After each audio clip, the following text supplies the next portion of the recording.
आप मेरे पिताजी से बात करवा देंगे?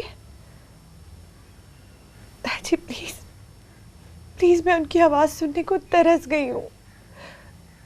मेरी उनसे बात करवा दीजिएगा। निर्मल, हम दोनों की इस महरूमी की वजह जानती है कौन है? माँ। नहीं दीदी, तुम्हें सारी बात बताई है, सब कुछ तुम्हें समझाया, फिर भी तुम्हें यकीन नहीं आता। उन्होंने तुम्हें कहानी सुना दी और तुमने यकीन कर लिया। मुझे उनकी किसी बात का विश्वास नहीं। तुम क्या सोचती हो मेरे बारे में? आप तो बिल्कुल पागल हैं। पता है, मेरे सामने तो कोई जलते तवे पे भी खड़ा होकर गवाही देना, तो मैं कभी नहीं मानूंगी कि मेरे खावर बेईमान या चोर हो सकते हैं। वो बाहर पुलिस आई है तुम्हें गिरफ्तार करने के लिए। क्या? क्यों?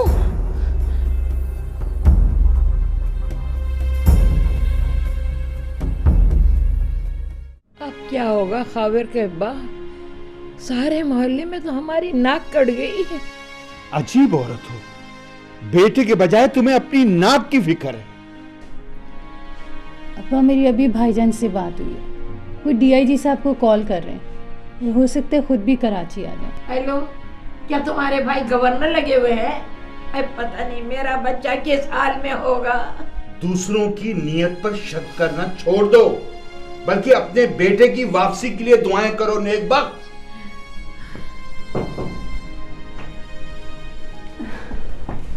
आप हेलो प्लीज बैठिए। आप यहाँ तक पहुँची कैसे? तुम्हारे फ़ोन के बाद मैंने वैन ड्राइवर से तुम्हारे घर का पता लिया। अच्छा बताओ क्या प्रॉब्लम है? वैसे मैंने पापा को थाने भेज दिया है, तो देखते हैं क्या सूरत निकलती है। जैनी, ये खावर के अब्बा अम्मी हैं और ये हमारे स्कूल की ऑनर हैं, मिस जेनिफर। हेलो जी। जीती रहो बेटा। हाँ, क्या प्रॉब्लम थी?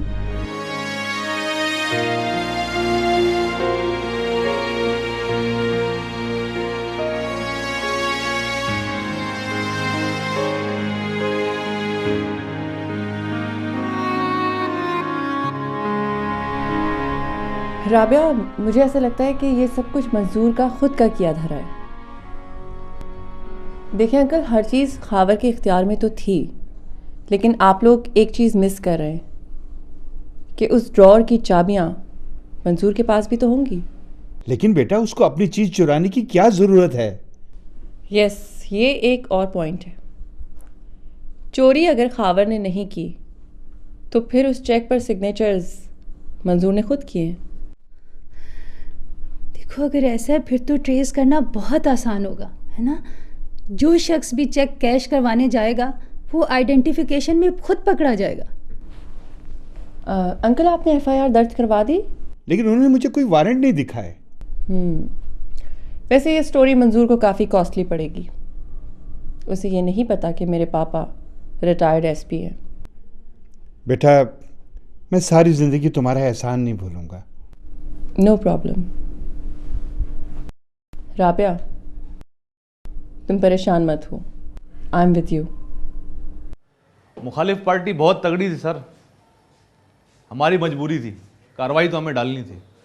हम तुम्हारा मजबूरी को समझता है, लेकिन एक बात बताओ, तुम पक्का एफआईआर तो नहीं काटा? नहीं। और सर जी, आप तो जानते हैं पक्की रिपोर्ट में कितनी पसूड़ी है। आप तो सारे काम जानते हैं, आप पुराने आदमी हैं।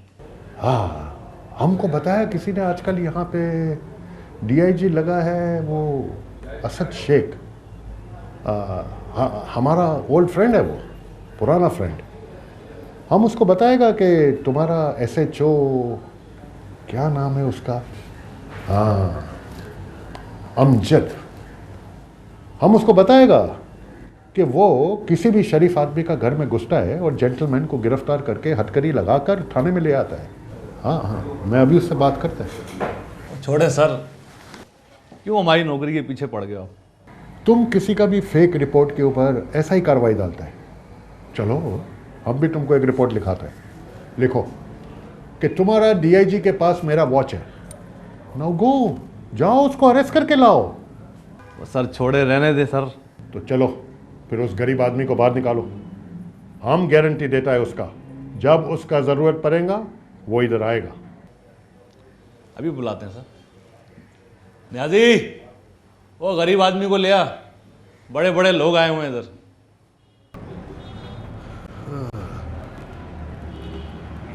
You are a free man now young man. मेरे को एक बहुत इंपॉर्टेंट काम से जाना है। Okay, good bye. अब मगर ये कैसे हो सकता है? आपने मुझे इतनी बड़ी मुश्किल से निकाला है, मेरे साथ मेरे घर चले। मेरे घर वाले आपसे मिलके बहुत खुश हैं। अरे जेनी उधर है तुम्हारा घर पे। हम घर से निकलता था, जेनी हमको फ़ोन किया कि तुम थाने में, हम सीधा इधर आ गया। तुमको मालूम है संडे को जेनी का मैरिज है। तुम भी आना नहीं अपना फैमिली के साथ। अब वो तो मैं ज़रूर आऊँगा, लेकिन इस वक्त तो आप मेरे साथ। तुमको पता है मैरिज के अंदर कितना काम होता है। हमको अभी केटरर के पास जाना है और भी बहुत सारा काम है। हम तुमसे बाद में मिलेंगे, सारा डिटेल लेंगे। Okay, bye bye.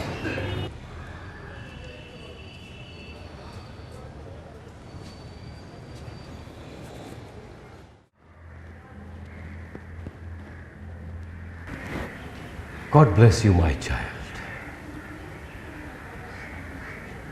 Father, last 2 hour से हम रॉबिट का यहाँ वेट करता, पर वो लाट साहब। मैं तुमको बताया माय चाइल्ड, वो आया था मगर जेनी का इमरजेंसी कॉल आ गया, इस वास्ते उसको वापस जाना पड़ा। जेनी का स्टाइल भी हम इसको लाइक नहीं करता, बट पीटर उसके पीछे पागलों के माफिक है। उसको क्वीन बोलता। I hate queen. जेनी अच्छा गर्ल है, जस्ट लाइक क्वीन। तुम भी उससे लव करेगा Martha, love. Once they will get married. No no no no,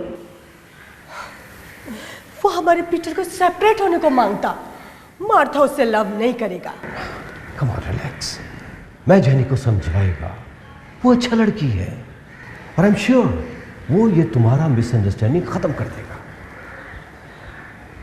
God हमारा हेल्प करेगा, हमें रिलेशन खत्म कर देगा। No no no no no no Martha, no. ये तुम क्या बोलता है? अभी मैरिज को सिर्फ 3 दिन बाकी है, ओनली 3 डेज, और तुम बोलता है कि तुम ये रिलेशन खत्म करेगा। हम नहीं मांगता, हम इस शादी को नहीं मांगता। It's any cost. Relax, my child, relax. It will be okay.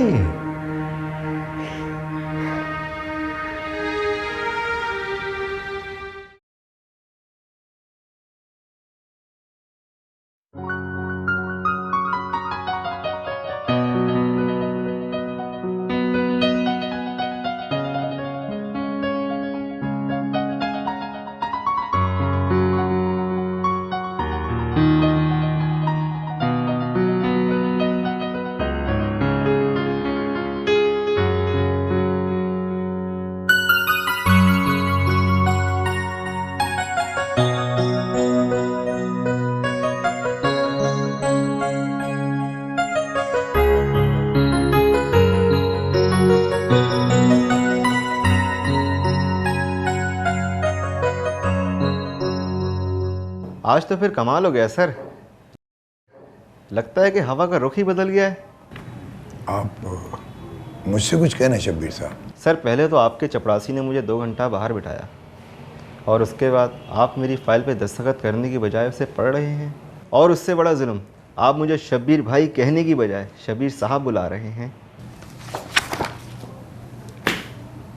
मैं इस पर साइन नहीं कर सकता। लेकिन क्यों?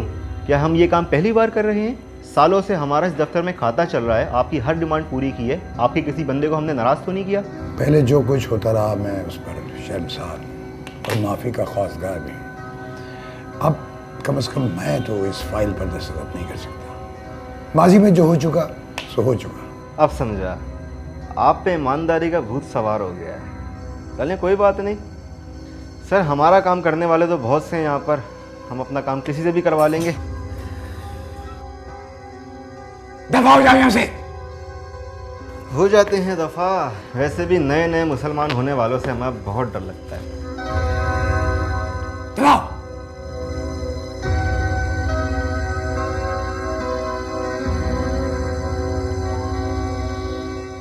मार्था आज बहुत एग्रेसिव मूड में था।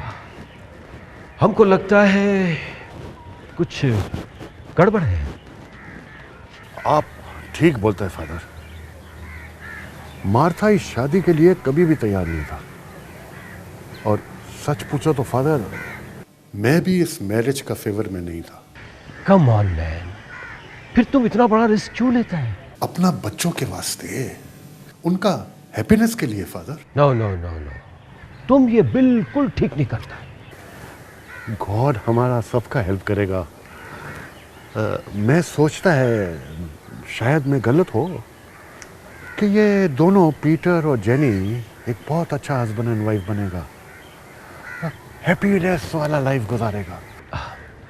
हमारा एक सजेशन है रॉबर्ट, तुम मार्था से आज जरूर मिलो, वरना जेनी और पीटर के लिए ये बेहतर नहीं होगा। आई प्रॉमिस यू फादर, हम आज मार्था से जरूर मिलेगा। God bless you my son, God bless you. Thank you father.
यार वाकई में मुझे कभी कभार तुम्हारी बिल्कुल समझ नहीं आती। तुम डबल माइंडेड हो। एक तरफ तुम अपने पिता के प्यार में मरी जा रही हो और दूसरी तरफ तुम्हें अपनी माँ मजलूम नजर आ रही है। मैं क्या करूं अनिल, जिस तरह माँ रात को फूट फूट कर रो रही थी, कोई पत्थर भी होता ना वो भी पिघल जाता। वैसे एक बात बताऊं, तुम्हारे ताया जी बिल्कुल ठीक कहते हैं, तुम्हारी माँ बहुत बड़ी ड्रामेबाज है। माइंड योर लैंग्वेज, माँ है वो मेरी। मैं तुम्हारी माता जी का अपमान नहीं कर रहा, तुम्हारे ताया जी की कई भी बात दोहरा रहा हूँ। यार हेलो, मैं तुमसे बात कर रहा हूँ यार। मैं बहुत परेशान हूँ अनिल। अगर ताया जी की बात मानती हूँ तो माँ का दिल टूट जाएगा और मैं पिताजी से मुंह नहीं मोड़ सकती। मेरी आत्मा को शांति नहीं मिलेगी। देखो मेरी बात सुनो, तुम दोनों में बैलेंस रखो। अपने पिताजी से बात करो लेकिन अपनी माता को नहीं बताओ। तुम खुद को कंपोज करो यार। ये बहुत मुश्किल काम है। मुश्किलात का दूसरा नाम जीवन है। कोई चीज़ मुश्किल नहीं होती दुनिया में। गौर है?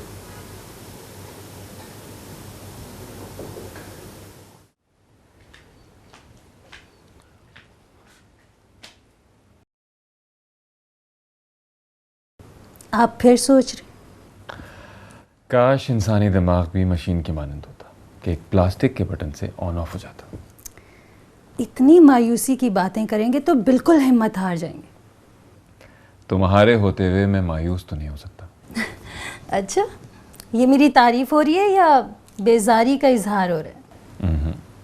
तुम्हारी मोहब्बत का सहारा है, जो इतना बड़ा इल्ज़ाम सहकर भी मैं यूं मुस्कुरा रहा हूँ।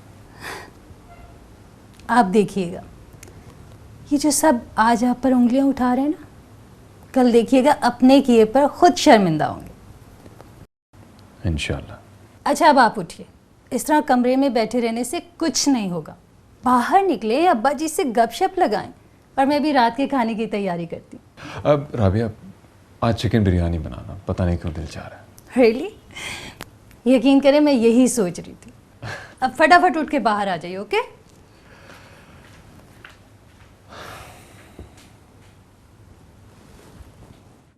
पता नहीं इनको क्या हो गया है, हर वक्त नमाजें पढ़ते रहते हैं, तस्बीह के दाने घुमाते रहते हैं। और तो और कल तो कमरे से तिलावत की भी आवाज़ आ रही थी। अरे कुछ नहीं हुआ यार, इस किस्म के लोगों को ना ऐसे दौरे पड़ते ही रहते हैं। अपने गुनाहों के काले धब्बों को वुज़ू के पानी से धोने की कोशिश करते हैं। पता है, 2 दिन से शेव भी नहीं बनाई है, लगता है दाढ़ी रखने का इरादा है। नहीं, कितने बुरे लगेंगे ना शेव छोड़ के अल्ताफ भाई। दाढ़ी के बगैर कौन सा शहजादा गुलफाम लगते हैं। कभी कभी मैं सोचती हूँ कि अल्लाह ताला ने भी क्या जोड़ियाँ बनाई हैं। कहाँ तुम जैसी शहजादी और कहाँ। तुमने सुना नहीं? शहजादियाँ हमेशा देवों के कब्जे में होती हैं। अच्छा खैर छोड़ो ये बातें, मुझे याद आया, तुम्हारे उस आशिक का फ़ोन आया? उसने तो मुझे तंग कर दिया यार, सुबह शाम उसके फ़ोन आते हैं। हाय, ऐसे ही कोई आशिक काश मेरे पीछे भी पड़ जाए, मज़ा आ जाए।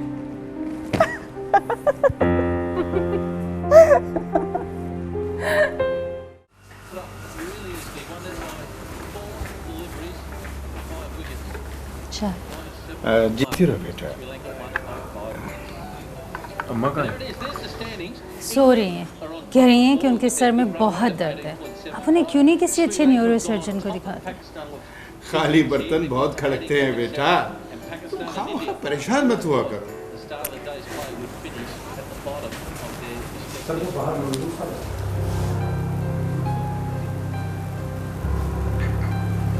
तुम ऐसा करो, उन्हें बिठाओ।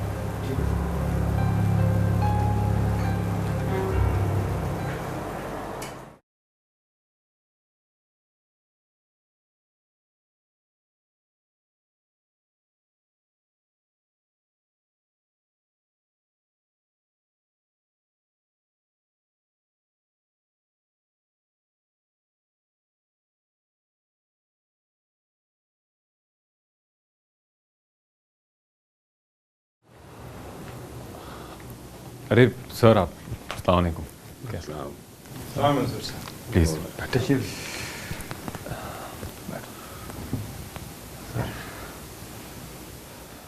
कैसी हो बेटा? जी मैं ठीक हूँ। खावर बेटा, मैं तुमसे बहुत शर्मिंदा हूँ। यकीन जानो कि मुझे बहुत अफसोस है कि ये सब कुछ हुआ, ख़ास तौर पर वो पुलिस वाली बात। लेकिन ये मुझसे कसम ले लो, ये सब कुछ मैंने नहीं किया था। ये सब शरारत मेरे बेटे मुदस्सिर की थी। कोई बात नहीं मंजूर साहब, इल्ज़ाम हमारे बेटे पर लगा था, जाहिर है पुलिस को भी यहीं आना था। असल बात तो यही है जनाब के चोर आपका बेटा नहीं है।